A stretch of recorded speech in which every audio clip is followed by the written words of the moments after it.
Hey there, fellow classic comic collectors. As always, I'm Scott Harris King. Today, I want to talk to you about one of my favorite comics because I just got in a fresh CGC 9.4 copy of first issue special number 8, the first appearance of the Warlord. I'm so excited to be able to show you this comic and to have this in my collection. Now, there's a specific reason why I picked this up, partially because I just love this comic and I've always wanted a high grade copy. Now, I already have a copy, of course, a copy that I've owned since I was a kid in the mid 80s. That copy's signed by Mike Grell. It's a nice copy, it's about a 7. But I've always wanted to get another high grade copy, like a CGC book, to go with it. So I finally have that. And when I got that, I also got one of these. Yes, it's first issue special number 8. First appearance of the Warlord. In fact, I got several of these. The ones that I got raw are all nice copies. They're not near mint, but they're all about around between a 8 and a 9.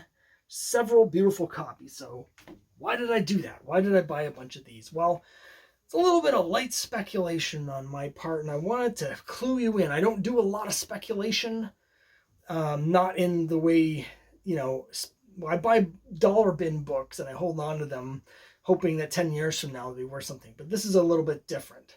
This is something where I'm actually speculating that something might be going on with Warlord. So I wanted to share that with you because I haven't heard anybody else talking about it, even though I've been talking about it for a couple years now. The reason I got these copies of first issue special number 8 is because I think there's a chance that Warlord is going to be appearing in Aquaman 2. Now, if you haven't read Warlord, that probably doesn't make any sense at all. Why would Warlord be appearing in Aquaman? It sounds kind of crazy. But I think there's a reasonable chance that that's going to happen, and I wanted to get this CGC 9.4 for my personal collection just in case that happens, so it doesn't blow up and I've missed my opportunity and it becomes too expensive. The other copies I bought in case it happens that I can get rich, but also my main tenet of the speculating is speculate on things that you love, and if they don't go up in value, then you'll have a bunch of copies of stuff you love. So this is something where I'm totally fine with getting stuck with 6 or 8 copies of first issue special number 8 because it's one of my favorite comics ever.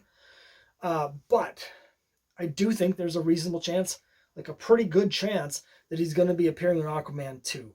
And the reason is, again, it might sound crazy for people who haven't read Warlord, but if you've seen the Aquaman movie and you have read Warlord, there's a bunch of stuff in the first movie that's actually taken not from the pages of Aquaman, but from the pages of Warlord. That's because in the DC universe, a lot of the mythology of Atlantis comes from the pages of Warlord. Now, I've talked about Warlord number 27 before. I pulled an issue out of Dollar Bin a little while ago and showed it on here and talked a little bit about this. But if you've seen the Aquaman movie, you may remember one of the biggest sections of the whole film takes place where they're trying to find the trident, and we learn that when Atlantis sunk, they split up into these 7 different tribes of mer people, and they each have their own leader, and one of them has vanished, this missing tribe. And then they discover that there's this trench with these mindless aquatic mer monsters in it, and at the bottom of the trench is this portal. And so they go down through the portal and they appear in this lush tropical paradise. Completely makes no sense. Why would that be through a portal on the bottom of the ocean floor? And in there, there's dinosaurs and there's all sorts of stuff. And then they find the trident and Aquaman's mom, spoiler alert, and then they come back, right? Well, that's Skartaris. That is the lost world of the Warlord that it says on the cover. And they entered the lost world of the Warlord through one of the portals to the dimension where Skartaris is, because all of that stuff is from Warlord number 27, where it goes through how Atlantis sunk. They split into the different groups, and one of the tribes went through a portal into Skartaris, and in Skartaris they founded New Atlantis. And so at the time when Warlord is here, this has happened a long time ago, of course, there's these highly technologically advanced ruins all through the jungles with these spaceships or flying cars and laser guns and all this stuff that they shouldn't be in this society. And he eventually discovers it's all from Atlantis. It's all the lost technology of New Atlantis from the Atlanteans that came through this portal, right? So all of that's in the first movie. And so when I was watching Aquaman, I just about came out of my chair when they went through the portal of Skartaris, because of course I'm a huge Warlord fan and I knew exactly what was happening. I was like, oh my gosh, that's Skartaris. Is Warlord going to be in the next movie? Now, we've learned a little bit about Aquaman 2. They are currently filming Aquaman 2 at the time I'm filming this video, and we've gotten some hints. And on the surface, they might not seem like they have anything to do with Warlord, but actually, I think they do have to do with Warlord. First of all, it's called something like Aquaman and the Lost Kingdom, right? And they've done some, what I think is misdirection, where they've hinted, they like leaked a photo of this like thing that suggested that it was this obscure Aquaman character from back in the Silver Age, who has a city underwater that's like invisible or something. It's hidden, and that's the Lost Kingdom. But I don't think so. I think based on the first movie and what happens in the pages of Warlord, the Lost Kingdom is New Atlantis. It's that seventh tribe that went through the portal to Skartaris.